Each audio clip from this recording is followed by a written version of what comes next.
about the long-term future of that, especially when, again, there are other alternatives where if there was nobody else doing recycling and we didn't have it offered as a service, then we're providing a quality of life element to it, so. It's about going green. So. All right, senior centers, senior shuttle, nothing spectacular there other than continue to work with Katrina. She got some donations and stuff, and she's gonna go out for bid on our flooring. It'll probably be well north of 30,000, but she just hit the threshold that she's got to bid that out. So that's what we'll do there. Street, we went through the whole 1 and 6 year plan, so there's nothing changing there. We'll be north of $2 million plus in just street upgrades. After a significant one this year with all the Bradford and storm sewers and everything else. This will be our big year. We'll kind of trim back next year and then continue moving through. TIF, no significant changes. TIF is a pass through for us. We have a few $1,000s in administrative fees to Andrew Willis, and that's about it. And it comes out of the administrative fund for that TIF pays for already. So it's not general fund items. And we're getting close to some of those rolling off too, aren't we? I believe we're gonna have some roll-off earlies. Okay. So within the next year or so. Cause We'll that's have- the 15 year. I think you began in 13 was your first one. Yeah. And so I think you're gonna have some earlies though, because Yeah. 2028 would be your 15-year. Again, we're not talking huge, I mean, we really don't collect, relatively speaking, that much on property taxes.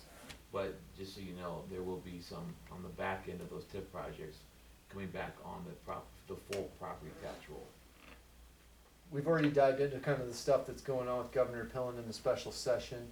I had discussions today. I got roped into a thing on the league because I opened my mouth on TIF about what's happening in that, and then Senator Hughes pulled me in, and so I got a stern call from Mike Rogers, which is one of the leading attorneys in the state on TIF. He's also our bond counsel.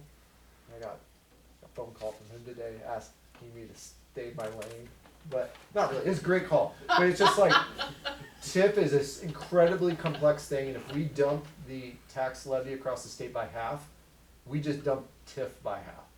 All the revenues it was supposed to generate now magically they're not being generated, which in different scenarios it's not the worst thing. In some scenarios it's catastrophic. There are intended consequences, there's also unintended consequences. And I use the example of Jenga, that you built this tower over the last 100 years of how taxes are done in Nebraska, and then you pull some pieces out, and now you want to pull other pieces out, and you want to shove other pieces back in, and I don't know that the tower will survive. So that's why we monitor it, just to see how it would impact us. But we're not the only ones. I mean, school districts are also, and counties are also obviously watching these, because anything that's a seismic shift is going to have unintended consequences, because when you've never done it before, you don't know what you don't know. Two prime ones that would be really good examples of major harm caused to TIF projects would be, and we didn't do one of these. Actually, we didn't do both of them, but some TIF projects were set up where you're leveraging for a business to come in. The beneficiary of the TIF that's getting the money back is actually the city. What they did was they used the TIF as leverage to build out a new road, a new water main, and knew all this stuff, and spent $3 million to do it. They're the beneficiaries. When that goes down by half, you lose half of your revenue to pay off all of those bonds. So that would be bad. We don't do that. We usually, traditionally, working through our CRA and through the city council, our TIF usually the beneficiary is the business themselves. They're the property taxpayer. Works a little better. Another one is residential. What happens there is you're selling all these properties off over time. The buyers are getting them. Well, they're going to be super excited. Their taxes went down by half. But the original developer is going to be sitting there holding the bag, and they're going to lose big because they're the remaining beneficiary. They can't go change all these people's massive levy reduction. Those two situations are the catastrophic ones. So we're monitoring it. We're not trying to actively get involved in it. We just want to know what its effect is on us. So that's what will happen. But again, nothing changes. TIF's fine. It will just take care of itself. Wastewater, again, same song and dance as last few years. I'm not trying to sugarcoat this. I'm trying to pull the wool over anybody's eyes. We need to be upfront with our citizens. We have a $32 million project that we have almost no funding for, that we have to build soon. One, because we have 90% plans done. Two, we're gonna start reaching capacity. And just to clarify, I mean, what Greg is saying is, you know, the original estimate was more like 13 million, 14 million, so it wasn't like we weren't planning for this. We weren't planning for the $25 million increase that resulted from COVID and the supply chain and of course inflation in general. That's the part we hadn't anticipated, but we're also not the only ones. The rest of the world couldn't either. So Yeah. we're not alone in that. We laid it all out, and we thank Senator Hughes for her legislation to try and secure funding at the state level for us, and I believe that would be ran through again.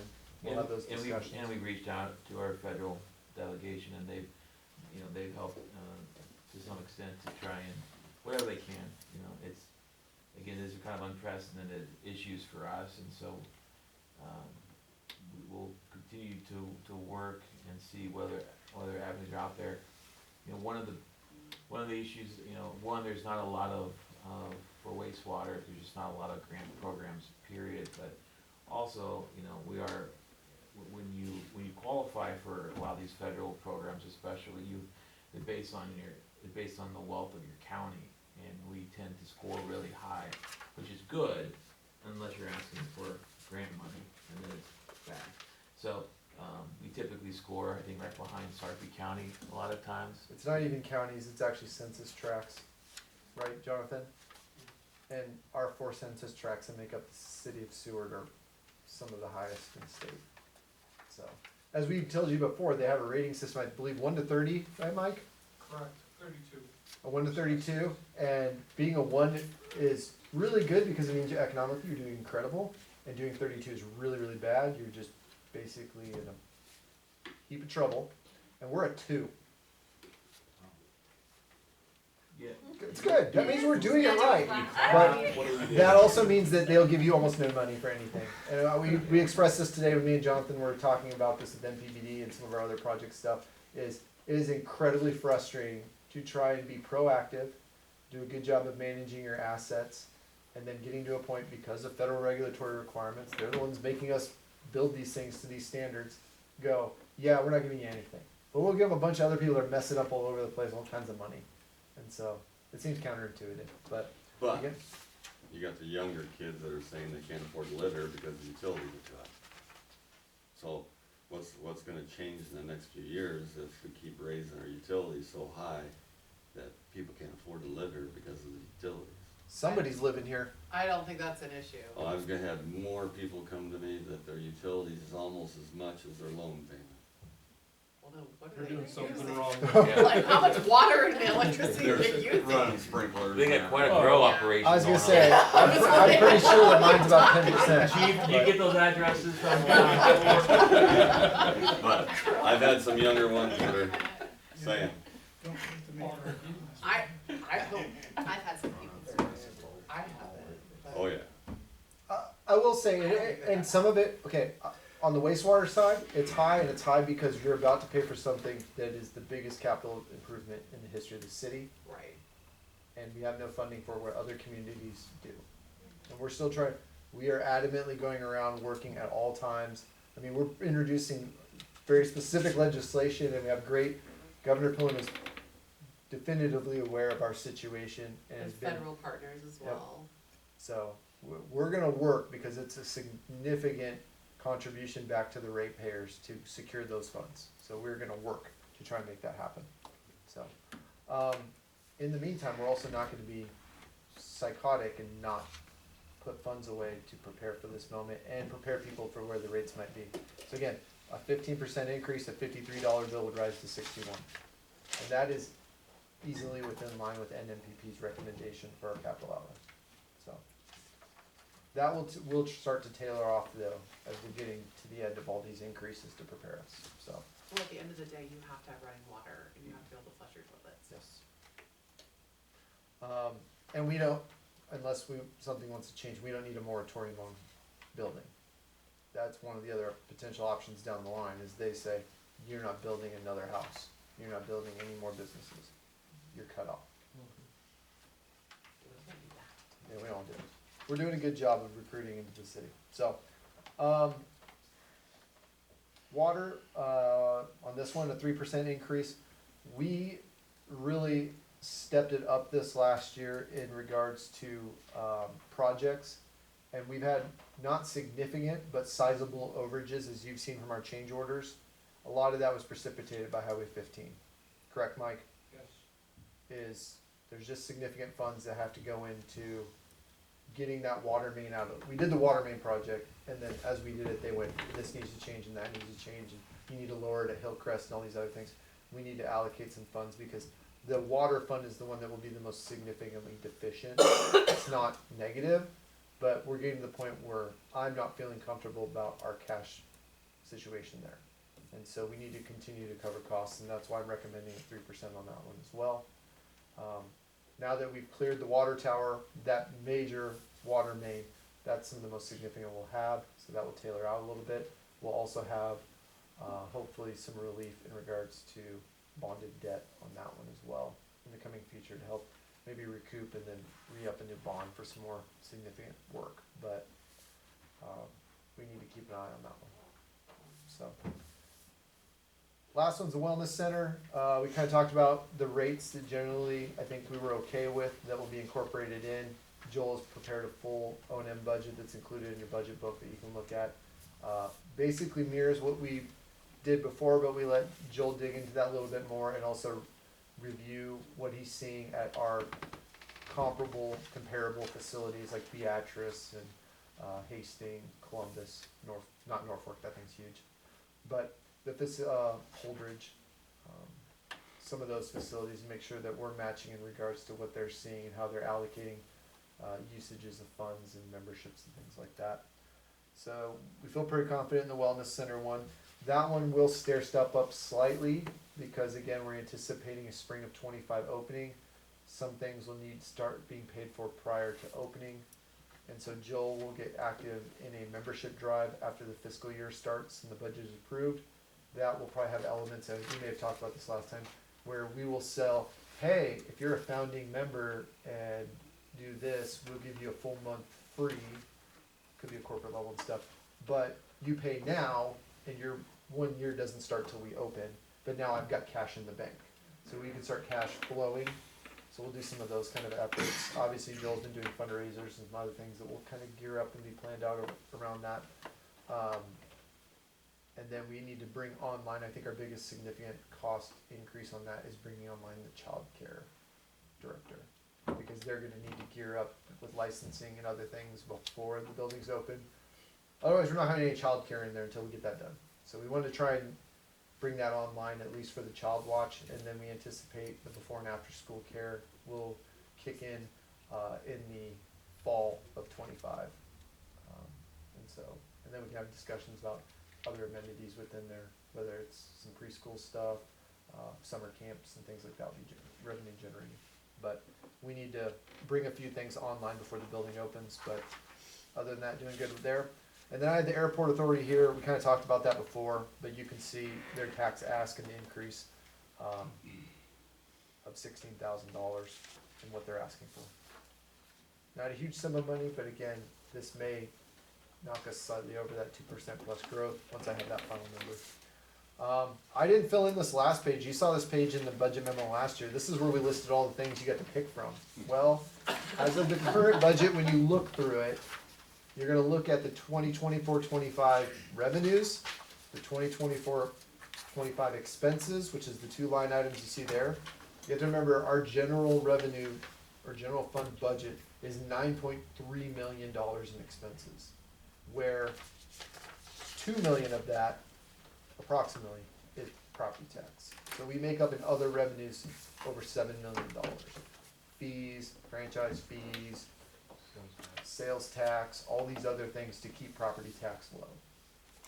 But right now we're operating at a $35,000 surplus, so we've not listed any projects at this point. If this thing moves around based on discussions between the council and the mayor, and we need to have some of those listed, I will start listing them for you in proportion to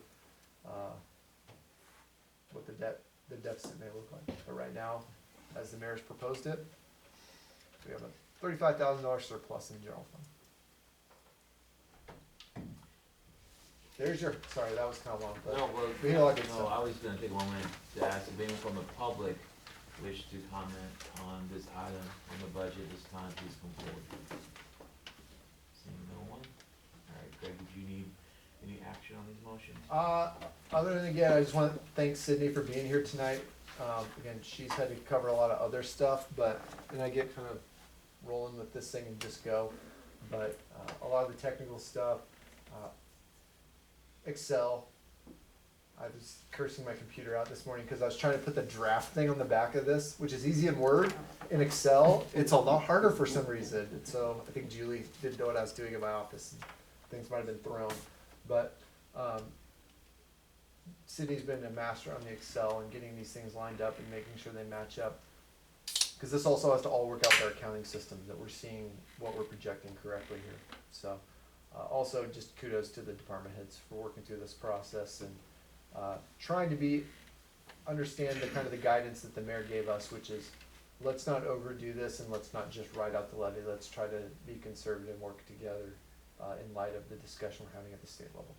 So that is the really high level budget. We may not, depending on what feedback I get from you and as you look through it over the next couple weeks in the document you have and we'll put online. If you have questions, get a hold of me. Likely, if I think it's something that you all want to hear, I'll respond back to everyone and provide some general guidance.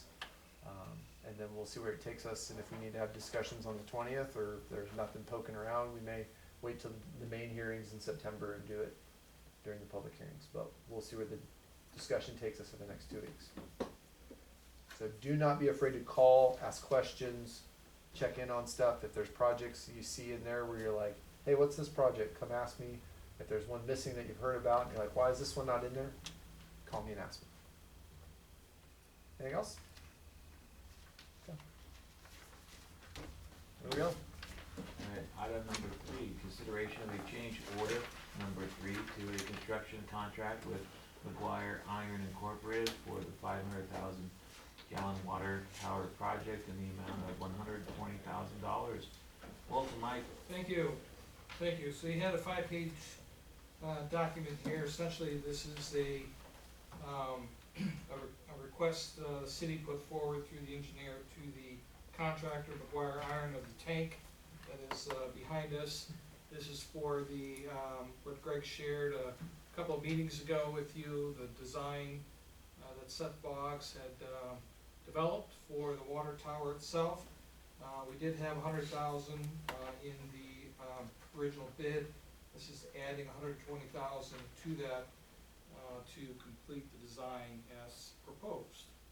And so we're asking for approval of this change order in this amount so that we are able to apply this very nice design. I do certainly have the opinion it'll be certainly one of the nicest, if not the nicest tank in the state of Nebraska. So That's a bold statement, Mike. Yeah. Yes, I know it is. Go big or go home. Yeah. I've seen quite a few tanks. Don't let York hear that. I've seen some of the good Or tanks do. and many of the average tanks. So there is a fine line between a nice design and comical. I think Seth did a great job. So quite subtle, but I think it's potentially iconic. So. Great, thank you, Mike. Does anyone in the public wish to comment on this item at this time? Please come forward. Do you have to say that on every item? Yeah, well, for now we are. Until he talks to Kelly. Yeah, unless you'd like to offer up an opinion right now on the spot. Want to research that and get back to That's it, Connor. Didn't know Kelly was here. With that, is there any question or comment from the council or a motion? So this is just an increase due to the design and what it No, this is. is for the actual application. Oh. So we've approved with the original bid alternate, we approved $100,000, and this is approval of an additional 120. We had a much simpler design in the bids plan set specifications. Mhm. And so now, since that time, Seth Boggs has created this medium blue, deep blue tank with the medium blue stars, and then the red white stripes streaming down the cowl. And so it's for all that, extra design work, around the entire surface of the tank. What kind of warranty on years of the, before the paint starts to fade? I don't have that number with me, but this is the middle of, three, grades of coatings that they put on water tanks. Should have in the neighborhood of 20 years, before recoating.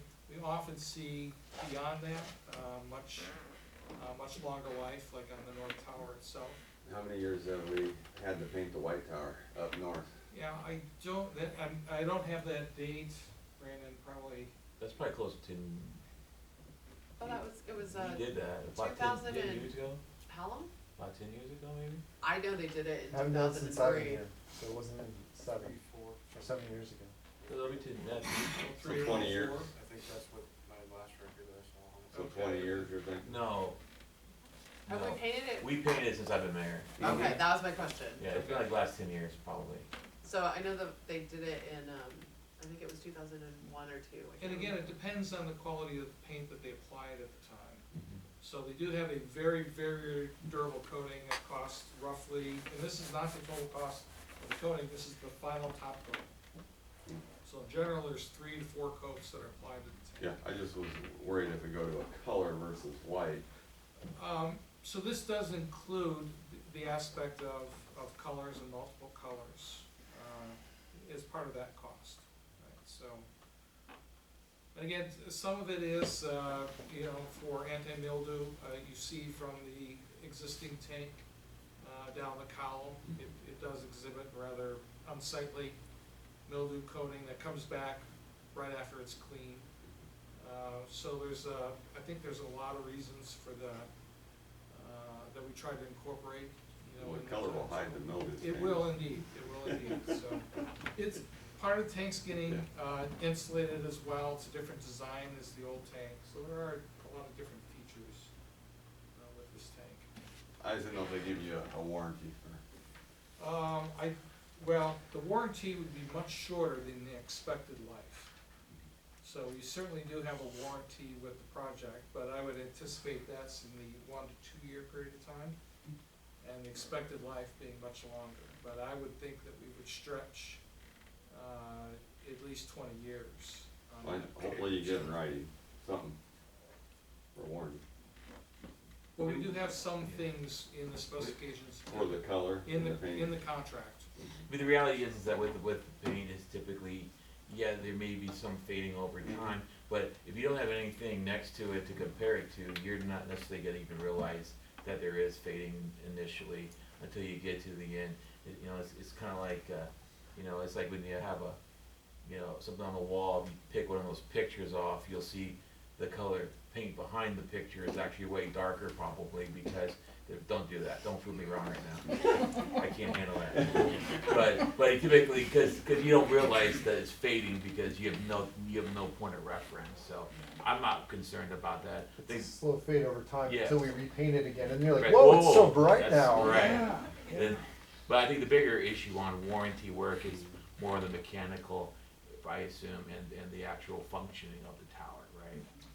Indeed, but I would point to the York Tower as an Mhm. example, and this is really the same coating, probably a little better, over time, they've improved coatings itself. That tank does not exhibit what looks like significant Right, fading. Certainly the lettering on the North Tower, I agree. looks like it was perhaps a lower grade of paint at that time. And again, it's what you pay for.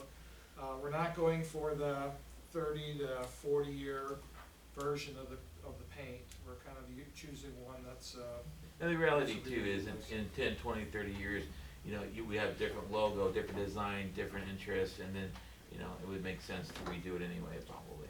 The other thing was, is we secured and we signed those forms for the grant, or for the loan funds that also have some forgivable element to it.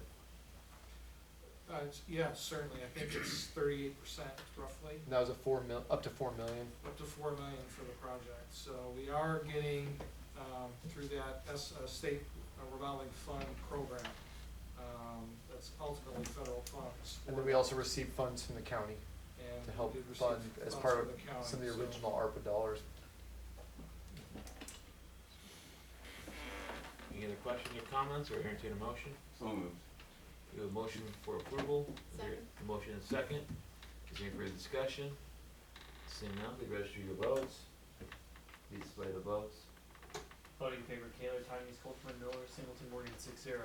Item 4, consideration of a change order to the construction contract with General Excavating for the Bradford Street Storm Sewer Improvements Project in the amount of $35,924.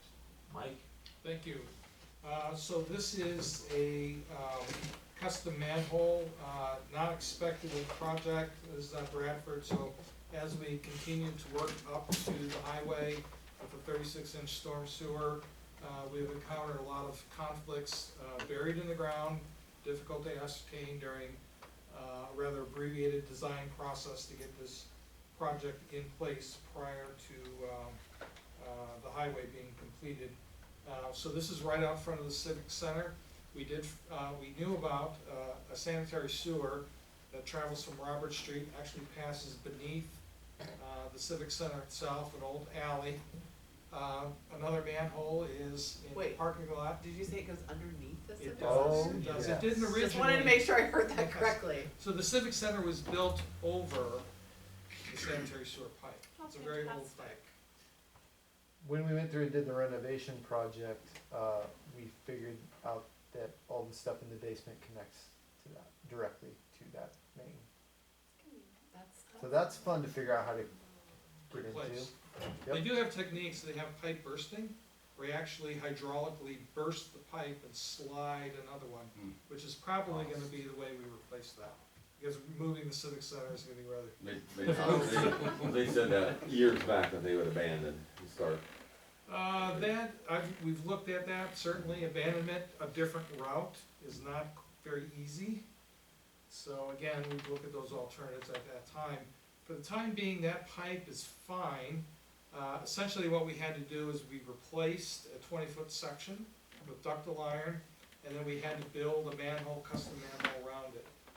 We reduced the slope of the storm sewer coming off the highway so that it crosses over the top of the concrete encased new section of pipe, and then there's an 8-inch drop inside that manhole, and then it continues its path downhill. So essentially, we missed avoiding this by roughly a foot, but in the end, we found a conflict, and so that this work order that ultimately becomes a change order is to fix that issue. So there's there's 2 line items here. The first one is for the manhole itself, $31,580. We also found some drainage pipe, old clay, that drains some downspouts off the Civic Center, as well as there's an area drain that discharged randomly into the old 15-inch corrugated metal pipe, also buried under Bradford. That's a pipe that's being removed, replaced with this 36-inch pipe. So that amount, the second line item, $4,344, totaling $35,924. So asking for approval of this change order in that amount, $35,924.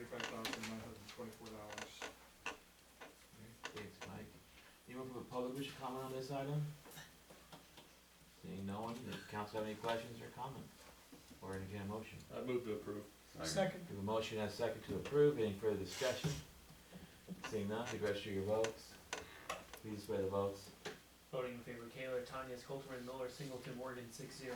Okay, item 5, consideration of a recommendation to award an agreement to Broken Arrow Excavating LLC for the wastewater treatment facility improvements soil surcharge project in the amount of $506,600. Welcome back, Mike. Thank you. So we asked the council for approval to advertise this project in a past meeting. We did have a bid date of July 25th. We had a successful bid. We got 3 bidders. You see the 3 listed there. All were below the engineer's estimate. We did look at all of the bids, all qualified. We found no reason not to award to the apparent low bidder, Broken Arrow Excavating from Pleasantdale, in the amount of $506,600. Again, this project is a first phase in preparation of the wastewater plant. That wastewater plant's gonna have a very large aeration tank, roughly 150 foot by 150 foot, south of the existing treatment plant, essentially in the floodplain. Soils are bad, so instead of very expensive piling where they drive either H piles out of steel or they drive concrete piers into the ground in a grid pattern supporting that tank structure, we're actually pre-loading. So we build up this 15-foot mound of soil, we leave it in place for 6 months. Before putting the soil in, they put these PVC pads in four spots, I believe, or 5 spots, and then they use survey equipment, and over time they measure the settlement. And so when they get the goal that the geotech and structural engineers assign for the amount of settlement, then they can remove the soil. We can continue to leave the soil on, probably will do so until it's needed for the project. Of course, then that soil will be used to fill in the spots of the original tankage that we'll be removing with that project. And so we're happy that this bid came in below the engineer's estimate. We do believe the contractor will perform adequately, and so we're asking for approval to award this project to Broken Arrow Excavation. Thank you, Mike. Anyone from the public wish to speak on this item? Seeing no one from the council, have any questions, comments, or entertain a motion? I'd say the only thing I wanna say on this is I hate soil surcharging to pay somebody to bring in dirt and then take it away. So I'm glad to hear that we're actually being able to reuse it and put it somewhere else in use in this project. Well, that's it. We're happy that you're happy. Glad you got that off your chest. New building at Tempty's. Anyone else? How much dirt? Yeah, crazy. And they took it all away. Entertain a motion. With that, I move to approve. A motion and a second, any further discussion? Seeing none, please register your votes. Please display the votes. Voting in favor, Kayla Tanya, Sculter Miller, Singleton Morgan, 6-0. Alright, item 6, consideration of a recommendation to award a construction contract to Erickson Construction for general contracting for the reverse osmosis improvements project in the amount of $346,700. Mike. Thank you very much. This is the second bid for the project. We recently approved a bid amount from Harn for the manufacture of the third skid to be installed at the RO treatment plant that provides our potable water. That was for the equipment procurement. This is for the installation of that equipment and some additional work, electrical work, some control wiring, effectively taking delivery, moving the skid in place, bolting to the floor, doing all the piping that is necessary. The engineer's estimate was over $600,000. We did get 4 bids. There was quite a spread. Typically, that's not ideal, indicating some uncertainty amongst bidders is what's actually required. So a tight bid is usually much better, but even still, there's a lot of variance in how contractors might interpret what the work is required at the treatment plant. The low bidder, Judd Brothers, the following Monday after the bid, they called Derrick up withdrawing their bid. They had made the suggestion that they had made a mistake with their estimation tool in developing that bid, and so they asked that their bid be withdrawn. Looking at that bid and the total amount, that's a lot of work for that, and seeing that the engineer's estimate was over $600,000, it did seem likely that they actually had indeed made some mistake, also in considering the 3 other bids. So with that, we did look thoroughly at the other bidders.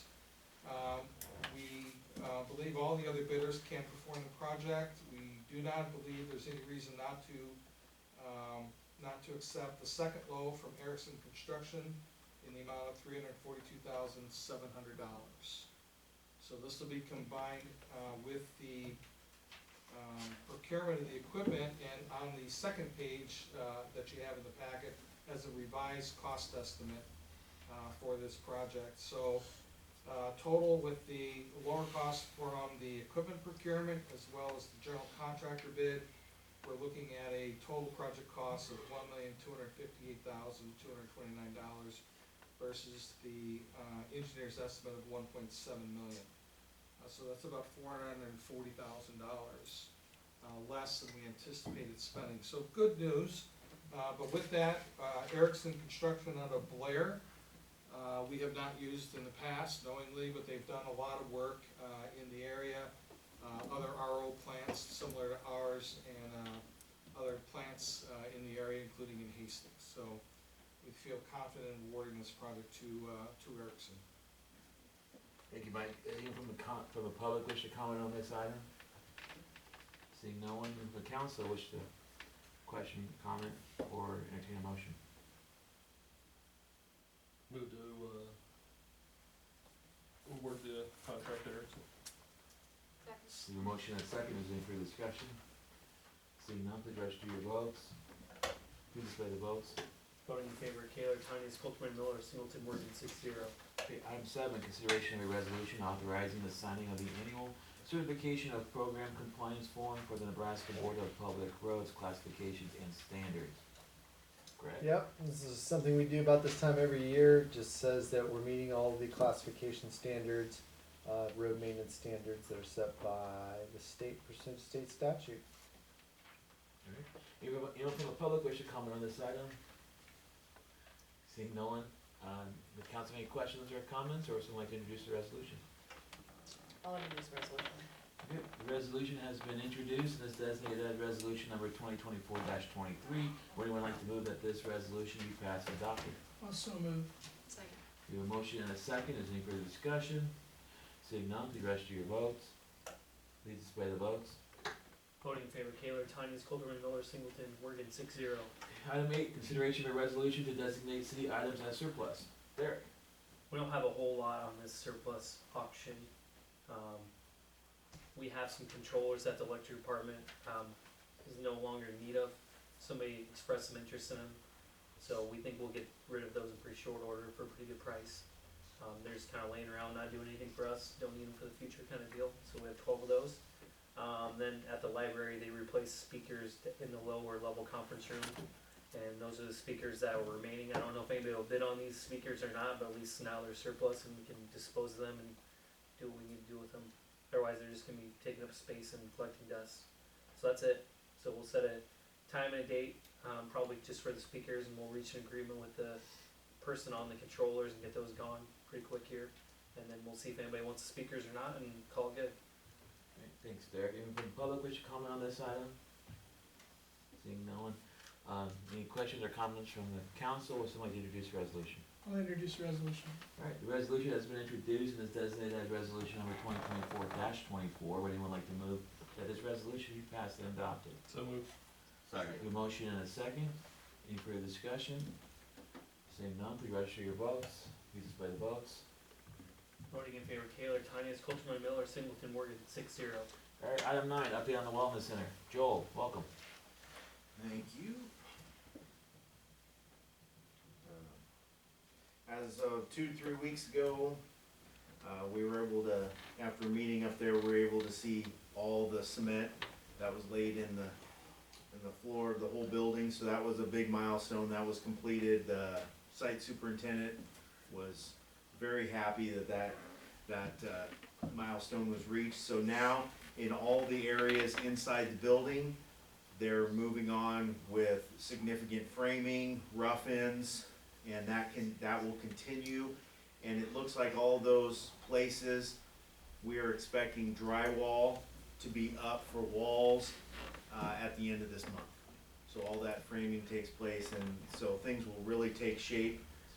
And we'll see a lot of that if you're able to be on the site visit on August 19th.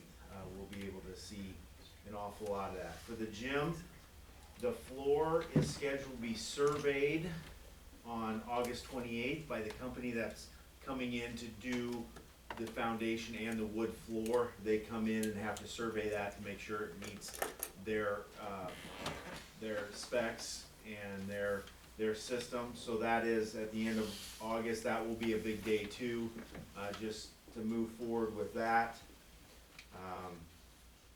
Painting will also begin in a lot of those areas by the end of August, so we'll, just some minor things with all of those rooms, but they will continue to take shape. The pool area, they're currently in the process of pouring the surge tank, and they're forming and putting rebar in for the retaining walls. And so that will be shot,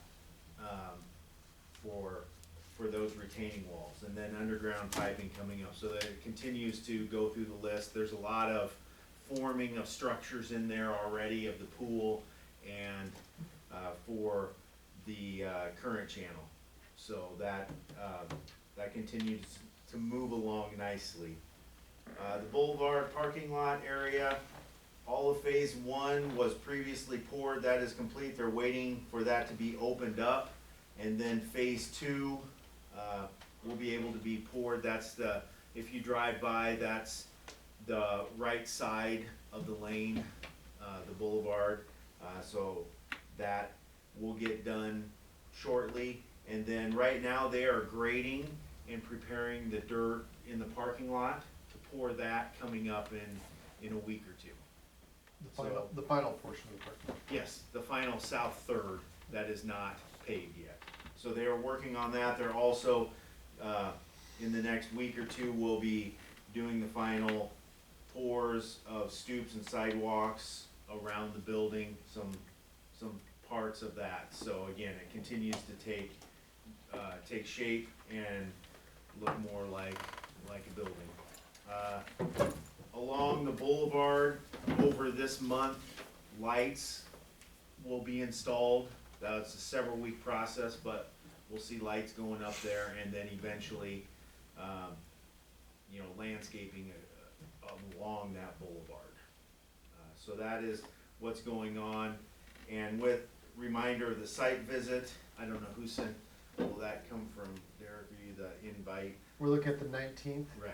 19th, there's two different times that we'll have, 4 o'clock and 4:45 on the 19th. And so, you'll get something sent out to you to verify if you can do that or not. It'd be great to get everybody in there to see. It is, when you get in there and start seeing all the parts going up, it's becoming real very fast. So, which is exciting. Those months are starting to tick away now, so. I have a couple other things, but any questions on that part? Jill, do we want to mention, I know Jill was on vacation, but me and Shanahan, one of the big discussion points we're having is what we'll do with the grass area directly east. Correct. Right now, it's just set to be back to prairie land. We've had discussions because of the nature of where we're at on the budget, we're doing pretty well on this thing, is do we get that set up with a little bit of underground? Not like full-on sprinkler heads over 500 feet and things like that, but some like large-scale sprinkling. And until we move to phase two, we can utilize that as an active playing field that's adjacent to the building, which would be beneficial. So we're having that discussion of what we want the end product of that to look like, because we will have landscaping most likely all the way around the perimeter of the property. And so filling in that area will make it viable for, at a minimum, 10 years. We won't be putting anything up there unless the mayor hits the lottery. Then maybe we'll get started on phase two faster. But, Are you talking about like soccer field or something Could like be, that? yeah. could be or- soccer Something like fields, that, yes. it could be, we might move, tackle football and flag football up there. One of the reasons I think for those two is having proximity to a manned facility. If we have injuries, we have an ice machine in there, we can treat injuries a little quicker. Access to bathrooms, not that that's the biggest Right. issue. It's just, might get used quite a bit and also have some oversight around it, so. The dirt, something has to be done with piles of dirt up there, and Sampson has talked about it. It's probably easiest for them to just grade that all out on that east side. Simpler for them, and then it also serves our purpose of just having another field without too much trouble. We talked about putting out those really big sprinkler guns with the quick connects and then just piping through quick connects on one side of it. And that can water basically the whole field and just move that around, and at least we'd have a field for a while. And if we don't ever build phase two, we have a field forever that we took care of now rather than 2 years down the line when we don't like staring at it. So that's some of the discussion stuff that's going on. So, Greg had mentioned with, the sales tax revenue is a little bit less than what we were hoping or anticipating. That's the negative side. The positive side is we haven't had to draw on our construction loan yet. And so that obviously plays into, we're still being able to collect that sales tax and not have to spend any of it yet. We are thinking that this month we will have to make our first draw. But then as Seward Changing the Game receives some more grant money, they will be able to cover a month or so, and then so we'll go back and forth. So we're not, where we first expected April, May, we'd have to draw completely. We have not even had to do anything yet. So the positive is that we're to the good by quite a bit in that area, which is only gonna help in the end with, the amount of the loan that we have to pay back. So that's the positive part of it, and we'll manage those things. We probably, to cover, part of what Seward Changing the can't this month, we might have that on hand already and have enough. We'll have to look through some of that, but it would be a small draw, and then we'll kind of go month to month. We are meeting month to month, or at the beginning of every month with Shane Bach to make sure we're all on the same page of, are they covering it? Do we have to draw? And then going forward, so no one's caught off guard, but we're in good shape with that. We did, on the 20th, we did get our Freedom Run, the rescheduled Freedom Run taken care of. We had many less runners, which was an okay thing for the first time running through it. Went very smooth.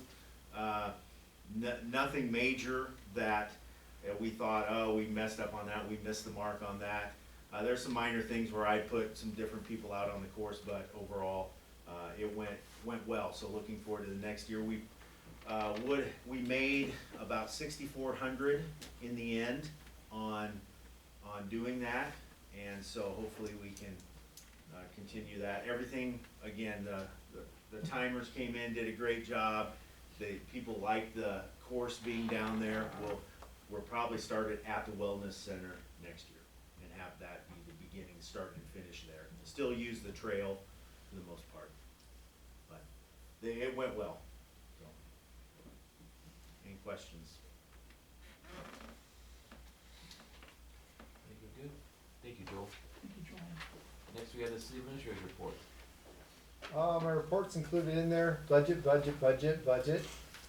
is what I was up to. A bunch of other things listed in there. Continue to still monitor discussions with NPPD. We did meet with some of our fellow municipal wholesale customers in Seward the other day, including distinguished alumni, Roy Hurst. And so our next meeting is on the 16th, I believe, at Norfolk. So I'm gonna have to go to all these meetings from now until we get this done. NPPD is still looking at trying to get contracts in a line by December. And based on our conversations with Ryan, he is on the small committee that's actually prepping these.